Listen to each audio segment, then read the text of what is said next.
the pink pony of Wall Street. They say that she's the greatest stockbroker to hit Wall Street ever. The Economist is calling her the next Warren Buffett. Business Week was the first to call her the pink pony of Wall Street. Hell, could have fooled me.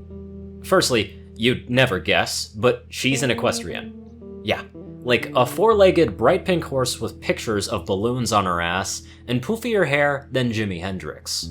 Sure, equestrians are all over New York these days, and I'm fine with Pegasus window washers, or unicorn doctors, or changeling plumbers. But a pony stockbroker? I'm sorry, but I sure as hell can't keep a straight face when I see that name, Pinkamena Diane Pie, on the cover of Fortune magazine.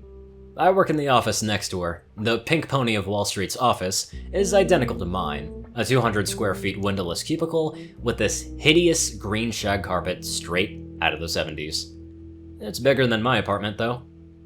That was a joke. Who am I? Mark Hutchinson? Born and raised in the Upper East Side, graduated top of my class in the London School of Economics 3 years ago, and I'm just trying to make it big as a stockbroker on Wall Street? I'm just starting out, so my office isn't much, but I make the most out of every square foot.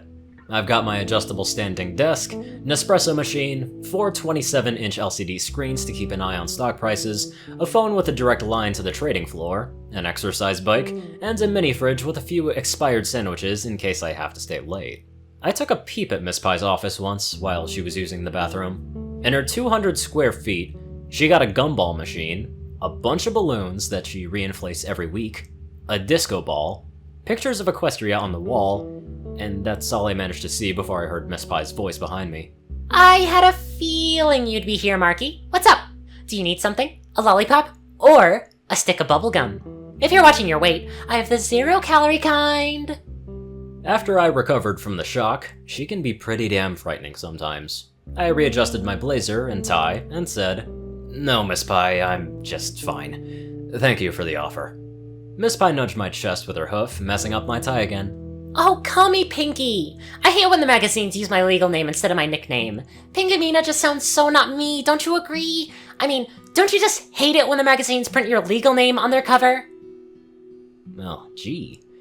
I'll let you know once my name gets on the front page of Fortune.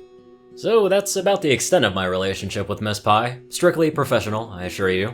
God forbid I become senile enough to be able to stand her scatterbrained, high-pitched yakking. Sometimes we go out for lunch together, and like most equestrians, she only eats vegetarian food, so we usually get either Indian food or pizza. So, you know how here in New York you only eat pizza with your hands? I wonder if using the tip of your mane to grab a slice is just as sacrilegious as using a knife and fork. She doesn't like to talk shop when we eat lunch. She usually asks me about my wife and my 2-year-old son, or she talks about any cool TV shows that she watched. Even after living on Earth for 4 years, she's still amazed by how the little pictures move on the screen with a mind of its own. She's a good friend, in any case. Last October, before this whole virus thing happened, I came back from a business trip to Hong Kong, and Miss Pie picked me up from JFK so I didn't have to call an Uber. Lord have mercy on the wise ass who allowed equestrians to drive. Or maybe it's just Miss Pie. Weaving across 3 lanes on the BQE, illegal right turns, and running at least 5 stoplights. Maybe because she drives a Lamborghini, she thinks she owns the goddamn road, though I think she's just hella ditzy. She's covered the Italian leather seats with this hideous hot pink fabric, and she insisted on blasting music that even my 2-year-old son would consider too childish. She told me she was driving fast because she was in a hurry to meet with a client, but that didn't prevent her from stopping in the middle of the Williamsburg Bridge to offer me a lollipop. Come on, Marky. It's my job to make sure you smile. Here, have a lollipop. She pulled one out of her poofy afro, and I could see dandruff flakes on the wrapper, but I was so jet-lagged that I ate it anyway. Miss Pie's clients are elusive. Sometimes I see them go into her office, but they're surrounded by so many bodyguards that I can't even see the top of their head. Well, whatever she asks her clients to invest in, she does a damn good job of it. Now, occasionally she lets out a few facts slip during our lunches together, and apparently, the Lamborghini was a thank you gift from a satisfied client. Who the hell gives that as a thank you gift. And then, last June, another satisfied client gave her a penthouse on Park Avenue and a summer home in Sag Harbor as a thank you gift. Yes, and I've asked her for her secret, of course. I mean, she's got no training in economics, spends her free time eating candy in her office, and she thought the Dow Jones was the name of my next-door neighbor. She used to tell me, My secret? I just keep a big smile, trust my hunch, and most super positupaloopively importantly, have fun. Perhaps her clients like her great customer service. I gotta admit, she's got a way with brightening up your day. She threw a family-friendly Christmas party at her penthouse last year for all the brokers on our floor. I didn't even drink a single drop of alcohol that night, and I still had a good time. And that's pretty damn impressive. But customer service alone doesn't make your clients buy you fancy cars and houses as thank you gifts. For a while, I even thought that she was doing really special favors for her clients, if you catch my drift. Let's just say from my office, I've heard a whole lot of giggling and squealing on the other side of the partition wall. It used to be I never truly thought Miss Pie was a competent stockbroker, you know? I mean, not like I dismiss all the things that Fortune and Business Week are saying about her, but I still wasn't convinced that she was the best investor to hit Wall Street. Until early November last year. It was a sunny Thursday, and we were having one of our lunches at an Indian restaurant. We were just about to head back to work. She wiped her mouth with a napkin, and she just casually said, If I were you, I'd sell all your shares in Delta Airlines, but keep Amazon. And then 2 seconds later, she devoured a whole plate of veggie samosas in one gulp. That was so good. Oh, is that something floaty? And then she was running off chasing a ripped garbage bag being carried away by the wind. I said to myself, oh, what the hell? And that afternoon, I did what Miss Pie suggested. My clients were at first pretty mad at me for the brash move, but their tone quickly changed when 4 months later, and guess what happened? Yeah, that's right. The virus happened. That's what. The whole tourism industry collapses, while demand for at-home delivery skyrockets, and all the other stockbrokers were self-isolating and watching their stocks tank on their multiple 27-inch LCD screens. Meanwhile, Ponka Pink, or whatever the hell she wants me to call her, is sitting under the sun in Sag Harbor, probably doing her happy dance under that disco ball that was hanging under her office. She invited me, my wife, and my son over to her house in Sag Harbor so that we don't have to stay in our cramped apartment in the city.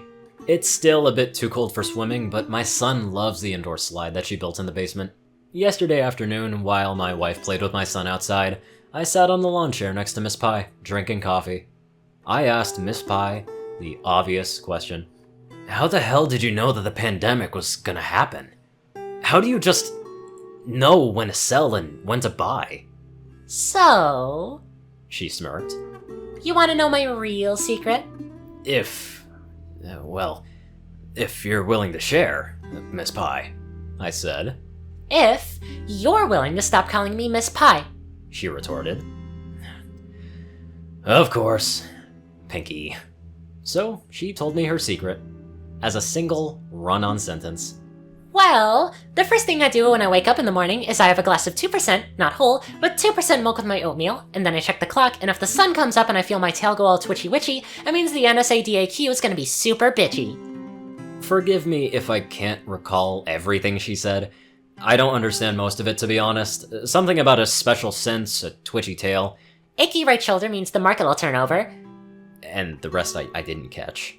After she finished talking, she made me pinky promise not to tell anyone. She made me to do this weird dance where I punched my eye with my own fist, and perhaps it was some equestrian version of a non-disclosure agreement?